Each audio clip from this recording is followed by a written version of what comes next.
वालेकुम व्यूअर्स, उम्मीद है कि आप सब खैरियत से होंगे। मैं हूं डॉक्टर साकिब जब्बार और आप देख रहे हैं फूड साइंस यूनिवर्स। आज मैं एक वीडियो आपके सामने लेके आया हूँ। मैं बताना चाहता हूँ आपको, बाज़ लोग मुझे कमेंट्स करते हैं और मुख्तलिफ क्वेश्चन यानी डिफरेंट वीडियोज़ के अंदर पूछते हैं। खुसूसन स्टैट की वीडियो के अंदर काफ़ी क्वेश्चन लोगों ने मेरे से पूछे हैं, तो मैंने सोचा मैं इस पर एक वीडियो बनाऊँ। तो आज मैं जो उसमें से मैंने कमेंट्स में देखा, जो क्वेश्चन लगा मुझे कि ये मुझे बताने चाहिए लोगों को, ताकि काफ़ी लोगों का इससे फ़ायदा हो जाए। तो मैंने कुछ क्वेश्चन जो आपके कमेंट्स थे मेरे व्यूवर्स के, उनके 6 क्वेश्चन मैंने सेलेक्ट किए। तो इंशाल्लाह 1 बाय 1 मैं इसका आंसर दूंगा और इंशाल्लाह उम्मीद है कि आपको इससे फ़ायदा होगा। सबसे पहला क्वेश्चन कि बहुत से लोग यानी मेरे से क्वेश्चन करते हैं कि जब स्टैट लगाते हैं उसके बाद जो हमारे रिज़ल्ट आते हैं, जैसे सिग्निफिकेंट है या नॉन सिग्निफिकेंट है, तो हमें इस कैसे पता चलता है कि वाकई हमारे रिज़ल्ट ठीक है ना गलत है।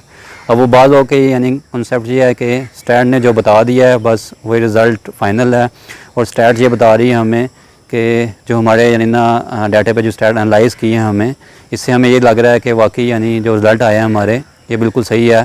तो उनको ये कन्फ्यूजन हो जाती है कि अगर सिग्निफिकेंट आ रहा है तो रिज़ल्ट सही है कि नहीं है, या नॉन सिग्निफिकेंट आ रहे हैं तो रिज़ल्ट सही है कि नहीं है। तो मैं एक चीज़ यहाँ पे क्लियर करना चाहता हूँ कि स्टैट जो सॉफ्टवेयर है ये आपके डाटे को सिर्फ एनालाइज़ करता है, कि जैसे आप वैल्यू इसमें ऐड करेंगे उसके मुताबिक इसने डाटे को एनालाइज़ करना है और आपको डाटा इस फॉर्म में देना है कि आपका डाटा रीडेबल हो, कि आप इजीली यानी जो ट्रेंड है डाटे का वो जज कर सके। स्टैट हमें ये नहीं बताती कि आपका डाटा गलत है या सही है।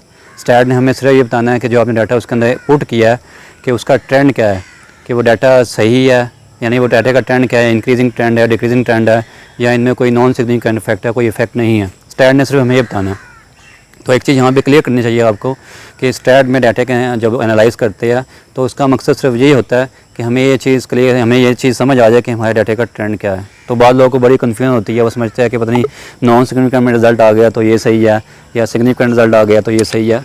तो मैं ये क्लियर करना चाहता हूँ यहाँ पर कि जो आपने रिसर्च की है, कि जो आपका टाइटल है, जो उसके ऑब्जेक्टिव थे जो आपकी रिसर्च के, तो वो तो आपको पता होता है कि आपके क्या ऑब्जेक्टिव थे। अगर तो आपके जब डाटा आपने एनालाइज़ किया उसके बाद जो सिग्निफिकेंट रिज़ल्ट आए या नॉन सिग्निफिकेंट आए, उसके बाद आपको पता चला जो डाटा आपने एनालाइज़ किया उससे ये शो हो गया कि आपका रिज़ल्ट जो डिफरेंट ट्रीटमेंट आपने बनाई थी वो आप इसमें सिग्निफिकेंट है, तो ये एक ट्रेंड बता रहा है कि आप इसमें ट्रीटमेंट के अंदर सिग्निफिकेंट इफेक्ट है। इसका मतलब है कि ट्रीटमेंट में आप इसमें काफ़ी ज़्यादा वेरिएशन है। अगर हाईली सिग्निफिकेंट है तो काफ़ी ज़्यादा वेरिएशन है, अगर कम यानी वेरिएशन है तो उसका मतलब है कम यानी सिग्निफिकेंट इफेक्ट है। लेकिन अगर बिल्कुल वेरिएशन नहीं है, बिल्कुल चेंज नहीं है डिफरेंट ट्रीटमेंट में, तो इसका क्या मतलब है कि आपके रिज़ल्ट के अंदर यानी कोई इफेक्ट नहीं, आपके ट्रीटमेंट के अंदर कोई इफेक्ट नहीं आया। तो ये आपका जो हाइपोथेसिस है या आपके जो टाइटल है, जो ऑब्जेक्टिव है, उसकी बेस पे आपने जो एनालाइज़ किया डाटा, वो डाटा बताएगा आपको, ट्रेंड बताएगा। बाकी स्टैंड ने ये नहीं बताना कि डाटा सही है या गलत है, ये आपने उससे खुद जज करना है कि जो आपके ऑब्जेक्टिव थे बाकी जो ट्रीटमेंट अप्लाई की है। अगर तो आपकी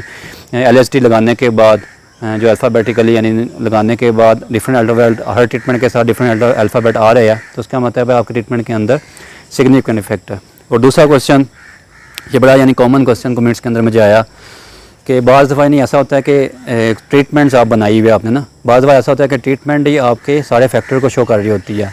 तो अगर आपकी मिसाल के तौर पर T1 आपने ट्रीटमेंट है, उसको ये शो कर रही है कि इसमें इतना टेम्परेचर है, इतना इसने फोर्टिफिकेशन जो भी किया आपने, उसमें ये है कि आपकी ट्रीटमेंट ही आपके फैक्टर सारे फैक्टर को शो कर रही है, तो उसमें आपका जो फैक्टर होगा सिर्फ ट्रीटमेंट्स होगी। तो बाज़ दफ़ा ये कन्फ्यूजन होती है कि लोग पूछते हैं कि इसमें 1 वे लगेगा 2 वे लगेगा।